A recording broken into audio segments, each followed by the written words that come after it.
What's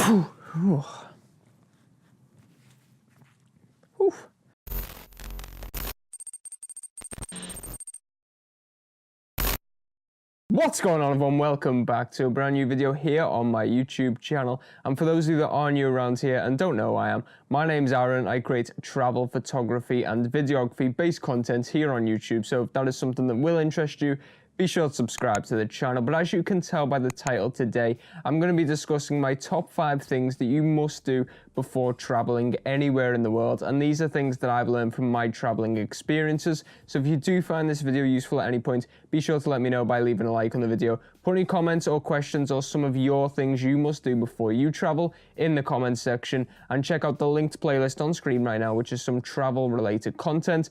But let's just jump straight to it. Okay, so in this video, I'm going to be giving you 5 things that I feel like you must do before you travel. And then if you hang around till the end, I'm going to give you a bit of a bonus one as well. But the first one is check the phone provider situation. And by that, I mean check what your phone provider situation is for whilst you're traveling overseas, and check the phone provider situation within the country that you're traveling to. So for me in the UK, I'm with Vodafone. So before I go traveling, I'll check if Vodafone cover the countries that I'm traveling to. Now, Vodafone actually cover the entire of Europe, I believe. So if I do go to Europe, then I know I'm covered. But when I'm going to Southeast Asia later this year, I know Vodafone don't cover that area. So that is when I would have to get a new SIM card and put it into my phone when I arrive. So that's when you need to check out what phone providers, are around when you actually get to the destination. So if you are going to somewhere like Thailand or Vietnam, Cambodia, stuff like that over in Southeast Asia, they will have different SIM cards that you need to use. So you do need to check up on them things before you travel,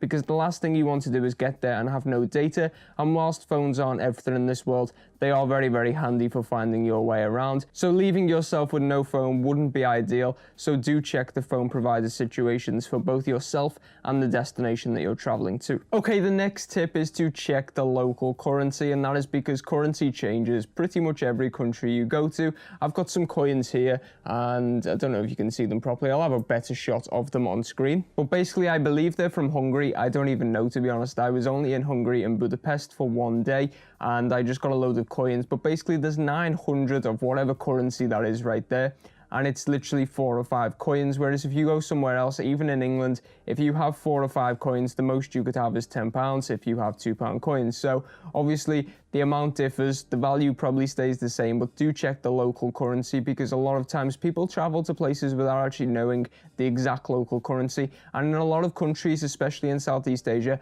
they do actually accept different types of currency. A lot of places will accept US dollars, and then they actually have their own local currency as well. So checking the local currency is a very, very important thing to do before you travel. And just to take some cash with you in case of any emergencies, you do always want to carry some cash, even if you are going to be using your card as the main source for currency.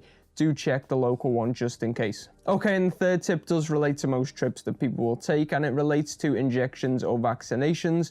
And basically, if you go to Southeast Asia or somewhere in the world which is quite tropical, and obviously there's a lot of different things going around compared to what you're used to in your home country. This mainly relates to people in the UK, Europe, or the United States. If you do go abroad to somewhere like Asia, there are places that do require injections or vaccinations. So go and check with your local doctor, or whoever you can check with, local pharmacist. Go and check with them if you do need injections before you actually leave for your trip, because they can obviously save your life. And obviously some of them are just to keep boosters and to keep you from getting ill, but some of them are actually vitally important. So do check that you need them. I'm going to Southeast Asia later this year, and I will be needing some. I've been told which ones I need, and I'll be getting them in due course. And another tip is to not go too soon before your trip, because a lot of these vaccinations do actually need to be carried out over a number of weeks. Some of them have numerous vaccinations that you need to take, maybe in 3 separate parts, 3 separate doses, and that could take a couple of weeks. So go with plenty of time in advance before your trip,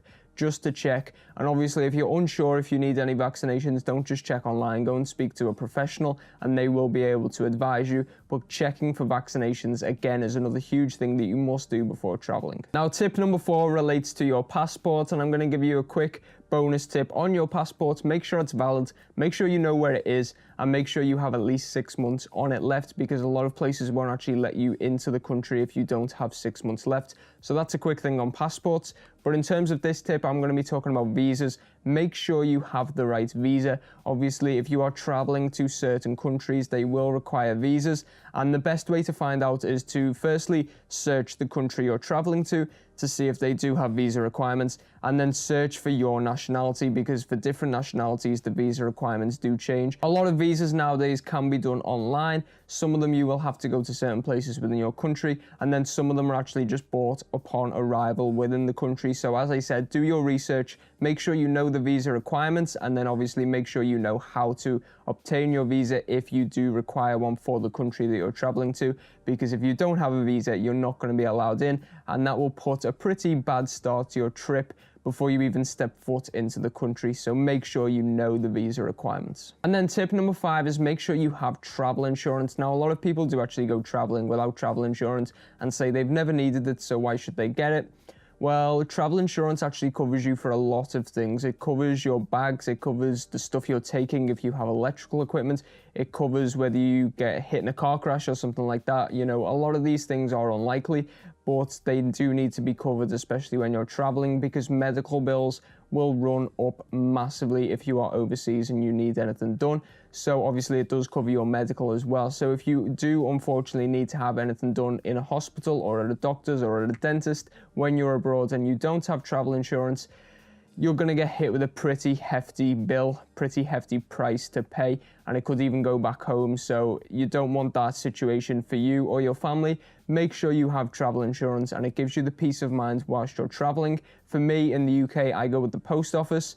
I don't even know if they're that good. I've gone with them in the past. But obviously, if you're doing longer trips or going to more what is considered dangerous places in the world, the price does go up. If you're staying quite local to your country and it's considered safe and it's only for a short amount of time, then the price will be cheaper. But do make sure you have travel insurance, and make sure you do your research on which are good travel insurance providers to go with before your trip, and do it well in advance. And the final bonus tip is to check the time difference and check the travel time from your start point to your destination, because most places will be in a different time zone when traveling, especially if you're going by air, and you don't want to arrive in a country and realize that you're not actually on the same time zone, and you may miss something. Potentially you could arrive at a new destination and the hotel check-in time cutoff could be midnight, and you think it's 11 o'clock, and you just take your time, but little did you know they're actually an hour ahead and you've missed your check-in. So make sure you do have these things thought out, and obviously check the time to travel. So if you're on the flight for 8 hours and then there's a time difference of 6 hours,